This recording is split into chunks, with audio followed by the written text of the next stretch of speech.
அனைவருக்கும் வணக்கம். நான் ஜோதிடர் தமிழரசன் பேசுகிறேன். இந்த சேனல் ஃபஸ்ட் டைம் பார்க்குறவங்களா இருந்தீங்கன்னா சப்ஸ்கிரைப் பண்ணிக்கோங்க, பெல் பட்டனை கிளிக் பண்ணிக்கோங்க, ஆளுங்கிற ஆப்ஷன் இருக்கும் அதையும் செலக்ட் பண்ணிக்கோங்க. அப்போ தான் நாங்கள் போடுற வீடியோஸ் எல்லாமே உங்களுக்கு நோட்டிஃபிகேஷன் வரும். இன்றைக்கி நம்ம இந்த வீடியோவில் பார்க்க போகிற தலைப்பு, நம்ம எதை பற்றி பார்க்க போகிறோன்னா நட்சத்திர பலன்கள் பற்றி நம்ம பார்க்க போகிறோம். நட்சத்திர பலன்கள், ஆயில்ய நட்சத்திரத்தை பற்றி நம்ம பார்க்கலாம். ஆயில்ய நட்சத்திரக்காரங்களோட கேரக்டர் எப்படி இருக்கும், உங்களோட குணாதிசயம் எப்படி இருக்கும், என்னென்ன பிளானட்டோட என்னென்ன கிரகங்களோட தசாபுத்தி போகும், எல்லாமே நம்ம இந்த வீடியோவில் தெளிவாக பார்க்க போகிறோம். ஆயில்ய நட்சத்திரம், ஆயில்யம்ங்கிறது வந்து பார்த்திங்கன்னா கடகராசியில் மட்டும்தான் இருக்கும். ஏன்னா ஒரு சில நட்சத்திரமெல்லாம் வந்து பார்த்திங்கன்னா உடைபெற்ற நட்சத்திரமாக வரும், பக்கத்து ராசிக்கு வரும், அடுத்தடுத்த ராசிக்கு வரும், 2 ராசிக்கு வரும். ஒரே நட்சத்திரம் வந்து 2 ராசிக்கு வந்துடும். ஆனால் ஆயில்யம்ங்கிறது கடகராசிக்கு மட்டும்தான் இருக்கும். சரிங்களா? ஏன்னா ஆயில்யம் 1, 2, 3, 4 இது வந்து கடகராசியில் மட்டும்தான் இருக்கும். சரிங்களா? ஆயில்ய நட்சத்திரங்கிறது வந்து பார்த்திங்கன்னா அது புதனுடைய நட்சத்திரம். நட்சத்திர அதிபதி யாருன்னு பார்த்தோன்னா புதன். அந்த புதன் வந்து பார்த்திங்கன்னா புதனுடைய நட்சத்திரம் கடகராசியில் இருக்குது, சந்திரனுடைய வீட்டில் இருக்குது. பொதுவாகவே ஆயில்ய நட்சத்திரக்காரங்க இறக்க குணம் கொண்டவங்களாக இருப்பீங்க. இறக்க குணம் உங்களுக்கு அதிகமாக இருக்கும். மனசாட்சிப்படி நடப்பீங்க. அன்பு பாசத்துக்கு கட்டுப்பட்டவங்களாக இருப்பீங்க. நிறைய உதவி செய்வீங்க ஆயில்ய நட்சத்திரக்காரங்க. நிறைய நண்பர்களை சேர்த்து வச்சுருப்பீங்க. முக்கியமாக சொல்லப்போனால் அது புதனுடைய நட்சத்திரங்கிறனால, அது சந்திரனுடைய வீட்டில் இருக்கிறதுனால நிறைய நண்பர்கள் உங்களுக்கு பழக்க வழக்கங்கள் ஏற்படும். நிறைய நண்பர்களும் கூட இருப்பாங்க. உங்கள்கிட்ட ஒரு அட்ராக்ஷன் இருக்கும், உங்கள்கிட்ட ஒரு ஈர்ப்புத்தன்மை உங்கள்கிட்ட இருக்கும். தாய் உள்ளம், தாய் பாசம் கொண்டவங்களாக இருப்பீங்க. யாருக்கும் எந்த கெடுதலும் நீங்கள் செய்ய மாட்டீங்க. ஆனால் கோவம் வந்தால் கண்டிப்பாக அந்த டக்குன்னு ஒரு கோவம் வந்து டெம்பர் மைண்ட் கண்டிப்பாக உங்களுக்கு இருக்கும். சரிங்களா? டெம்பர் மைண்டுங்கிறாங்க பார்த்தீங்களா, அது கண்டிப்பாக ஆயில்ய நட்சத்திரக்காரங்கிட்ட இருக்கும். தேவையில்லாத விஷயங்கள் கோவப்பட மாட்டாங்க. ஆனால் கோவம் வந்தால் கோவம் வந்த மாதிரி இருக்கும். அன்பு பாசத்துக்கு கட்டுப்பட்டவங்க, இறக்க குணம், இந்த மாதிரி நிறைய நல்ல விஷயங்கள் உங்களுக்கு சொல்லிட்டு போயிட்டே இருக்கலாம். சரிங்களா? புத்திசாலியாக இருப்பீங்க. முக்கியமாக சொல்லப்போனால் ஆயில்ய நட்சத்திரக்காரங்க பயங்கர புத்திசாலியாக, புத்தி கூர்மை உடையவர்களாக இருப்பாங்க.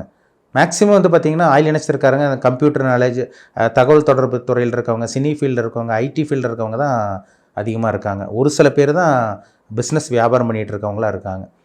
இப்போது ஆயில்ய நட்சத்திரத்தில் பிறந்தவங்களுக்கு பிறக்கும் போதே வந்து பார்த்திங்கன்னா உங்களுக்கு புதன் தசை நடந்திருக்கும். புதன் தசை வந்து பார்த்திங்கன்னா 17 வருஷம் புதன் தசை.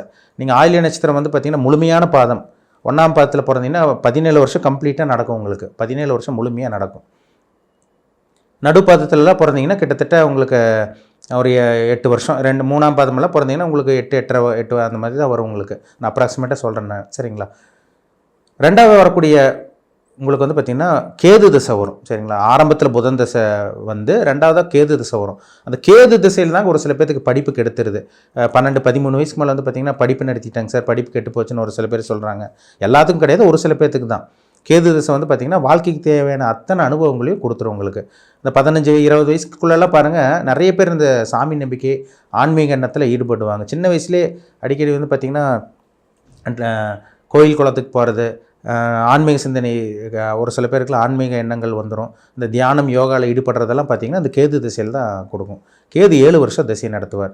ஆரம்ப பகுதியில் பிறந்தீங்கன்னா கிட்டத்தட்ட உங்களுக்கு 25 வயசு வரைக்குமே கேது திசை நடந்துடும். 1ஆம் பாதத்தில் பிறந்தவங்களுக்கெல்லாம் 25 வயசு வரைக்குமே உங்களுக்கு கேது திசை தான். 24, 25 வயசு வரைக்குமே வந்துடும் உங்களுக்கு. அப்புறம் வந்து பார்த்திங்கன்னா உங்களுக்கு சுக்கிர திசை வருங்க. ஒரு சில பேருக்கு 20 வயசுக்கு அப்புறம் சுக்கிர திசை வரும். ஒரு சில பேருக்கு வந்து பார்த்திங்கன்னா 25 வயசுக்கு அப்புறம் சுக்கிர திசை வரும். அது ரொம்ப முக்கியமான திசை. கிட்டத்தட்ட உங்கள் வாழ்க்கையில் அத்தனை அனுபவங்களும் அந்த சுக்கிர திசையில் தான் கிடைக்கும். 40 வயசு வரைக்கும் ஒரு சில பேர் சுக்கிர திசை நடக்கும். ஒரு சில பேருக்கு 43, 45 வயசு வரைக்குமே நடக்கலாம். அது அவங்க ஏஜ் பொறுத்து, வயசு பொறுத்து. இந்த சுக்கிர திசை தாங்க இந்த 20 வயசுக்கு மேலே வரக்கூடிய இந்த இளம் வயதில் வரக்கூடிய சுக்கிர திசை தான் ஒரு மனுஷனை ஆட்டி படைக்குது. சுக்கிரன் ராகோட சம்மந்தப்பட்டு, கேதுவோட சம்மந்தப்பட்டு, மீன லக்னத்தில் பிறந்தவங்க நீங்கள் வந்து பார்த்திங்கன்னா மீன லக்னத்தில் பிறந்த, தனுசு லக்னத்தில் பிறந்தவங்களுக்கெல்லாம் சுக்கிர திசை பெருசாக வேலை செய்யாது. 40 வயசு வரைக்குமே அவங்க வாழ்க்கை வீணான ஒரு வாழ்க்கைங்கிற மாதிரி சொல்லிடலாம். சரிங்களா? ஒன்றுமே அனுபவிக்கலைங்க சார், 40 வயசு வரைக்கும் உங்கள் வாழ்க்கை எதுவுமே அனுபவிக்கலை, நெகட்டிவாக தான் நடந்தது, வாழ்க்கைக்கு தேவையான அத்தனை அனுபவம் கிடச்சிருச்சு எல்லாம் சொல்கிறாங்க பார்த்தீங்களா, இந்த சுக்கிர திசையில் தான். இதே சுக்கிரன் நல்ல ஒரு அமைப்பில் இருந்துட்டாருன்னா ரிஷப லக்னம், மிதுன லக்னம், கன்னி லக்னம், துலாம் லக்னம், மகர கும்ப லக்னக்காரங்களுக்கு சுக்கிரன் பரிபூர்ண ராஜயோகாதிபதி கிரகமாக வரனால அந்த 20 வருஷம் சுக்கிர திசை பெரிய அளவுக்கு மாற்றத்தை கொடுத்தணும். 25 வயசுக்கு அப்புறமே பாருங்கள், ஒரு சில பேர் பெரிய செல்வந்தரனாக மாறுது, பெரிய கோடீஸ்வரனாக மாறுது, மிகப்பெரிய பணக்காரனாக மாறுறவங்கலாம் பாருங்கள் அந்த சுக்கிர திசையில் தான். அந்த 40, 45 வயசு வரைக்கும் அவங்க வாழ்க்கையை அடுத்த கட்டத்துக்கு கொண்டு போய் விட்டுரும். அந்த சுக்கிர திசையில் தான் அங்கே நடக்கும். சுக்கிரன் மனுஷனை அடுத்த கட்டத்துக்கு கொண்டு போகும். காரு, வீடு, பங்களா இது எல்லாமே சுக்கிரன் தான். 25 வயசுக்கு அப்புறம் பாருங்கள் நல்ல வாழ்க்கை துணை அவங்களுக்கு அமையும். சுக்கிரன் கெடாமல் இருந்தால் நல்ல வாழ்க்கை துணை. சுக்கிரன் கெட்டு போச்சுன்னா 20 வருஷம் வந்து பார்த்திங்கன்னா நிம்மதி இல்லாமல் போகும். இந்த வருஷங்கள் தான் முக்கியம், இதுதான் முக்கியம் உங்களுக்கு. சரிங்களா? இப்போ அந்த சுக்கிரன் எப்படி இருக்காருன்னு பாருங்கள். இன்பத்தை தரக்கூடிய கிரகம் சுக்கிரன் தான், காமத்தை தரக்கூடிய கிரகம் சுக்கிரன் தான், சொகுசு தரக்கூடிய கிரகம் சுக்கிரன் தான், வாகனத்துக்கு அதிபதியே சுக்கிரன் தான், வீட்டை தரக்கூடிய கிரகமே சுக்கிரன் தான் உங்களுக்கு. இப்போ கட்டின வீடெல்லாம் ஒரு சில பேர் விலைக்கு வாங்கிடுறாங்க. பெரிய சொகுசான பங்களா, நல்ல ஒரு பெரிய பெரிய வில்லா வாங்குறது, பெரிய பெரிய அப்பார்ட்மெண்ட்டில் குடியிருக்கிறவங்களாம் பாருங்கள், அவங்க ஜாதகத்தில் சுக்கிரன் பக்காவாக இருக்கும், பலமாக இருக்கும். அந்த 40-45 வயசு வரைக்கும் பார்த்திங்கன்னா நல்ல ஒரு லைஃப் அனுபவிப்பாங்க. அதுக்கப்புறம் உங்களுக்கு சூரிய தசை வரும். சூரிய தசை வரும்போது நல்ல பெரிய மனிதர்களோட கான்ட்ராக்ட், அரசியல் தொடர்பு இதெல்லாமே பார்த்திங்கன்னா அந்த சூரிய தசையில் 40-45 வயசுக்கு மேலே உங்களுக்கு கிடைக்கும். கிட்டத்தட்ட ஒரு 50 வயசு வரைக்கும் சொல்லலாம். அதுக்கப்புறம் உங்களுக்கு சந்திர தசை ஒரு 10 வருஷம் நடக்கும். ஒரு 60 வயசு வரைக்கும் சந்திர தசை நடக்கும். அதுக்கப்புறம் வந்து பார்த்திங்கன்னா அதுக்கப்புறம் உங்களுக்கு செவ்வாய் தசை 67 வயசு வரைக்கும் பார்த்திங்கன்னா உங்களுக்கு செவ்வாய் தசை கண்டினியூ ஆகும். செவ்வாய் 7 வருஷம் நான் அப்ராக்சிமேட்டாக உங்களுக்கு சொல்கிறேன். அப்போ அந்த சந்திரன் எப்படி இருக்காருன்னு பாருங்கள், சூரியன் எப்படி இருக்காருன்னு பாருங்கள், செவ்வாய் எப்படி இருக்காருன்னு பாருங்கள். இதுதாங்க ரொம்ப முக்கியம். இந்த தசாபுத்தி மீறி தான், இந்த தசாபுத்தி மீறி உங்கள் வாழ்க்கை பெரிய அளவுக்கு உங்களுக்கு மாற்றத்தை கொடுத்துறாது. இந்த தசாபுத்தி தான் ரொம்ப முக்கியம். இதை மீறி ஒன்றும் பண்ண முடியாது. இதை மீறி மற்ற கிரகங்களெல்லாம் ஒன்றுமே வேலை செய்யாது. ராசி பலன்லாம் வேலை செய்யாது. மீறி 15-20% தான் ராசி பலன் பேசும். இதுதான் உங்களுக்கு மெயின், இதுதான் ரொம்ப முக்கியம்.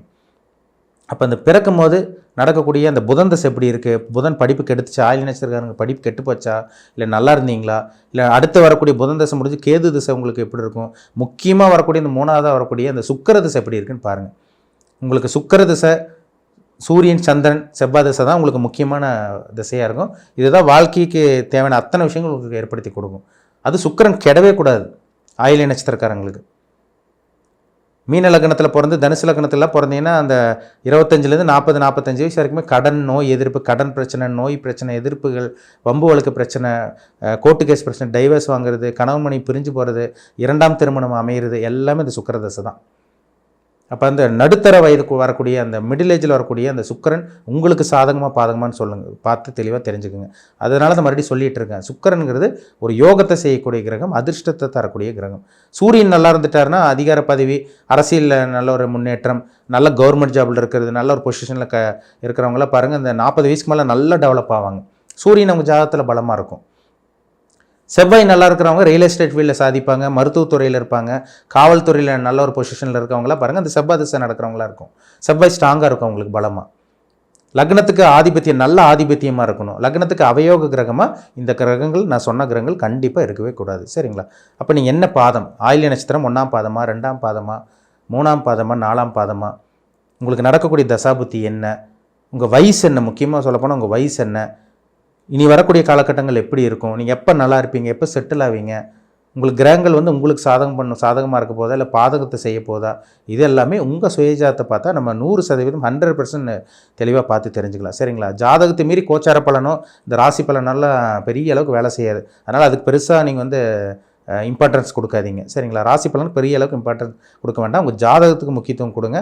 அதுதாங்க ரொம்ப ரொம்ப முக்கியம். உங்கள் தனிப்பட்ட ஜாதகம் பாருங்கள். சரிங்களா? பார்த்து தெளிவாக தெரிஞ்சுக்குங்க. உங்களுக்கே ஒரு ஐடியா கிடைக்கும், அடுத்து என்ன பண்ணலாம், என்ன பண்ணக்கூடாதுன்னு உங்களுக்கே ஒரு ஐடியா கிடச்சி மைண்டு அதை பார்த்து நீங்கள் ஃபோக்கஸ் பண்ணி போயிட்டே இருக்கலாம். நீங்கள் மீண்டும் அடுத்த பதிவில் சந்திக்கும் வரை உங்களிடமிருந்து விடைபெறுவது உங்கள் ஜோதிடர் தமிழரசன். இந்த சேனல் பிடிச்சிருந்தால் உங்கள் நண்பருக்கு, உறவினருக்கு ஷேர் பண்ணுங்கள், லைக் பண்ணுங்கள், சப்ஸ்கிரைப் பண்ணுங்கள், பெல் பட்டனை கிளிக் பண்ணிக்கோங்க, ஆளுங்கிற ஆப்ஷன் இருக்கும் அதையும் செலக்ட் பண்ணிக்கோங்க. அப்போ தான் நாங்கள் போடுற பதிவுகள் எல்லாமே உங்களை வந்து சேரும். நன்றி, வணக்கம்.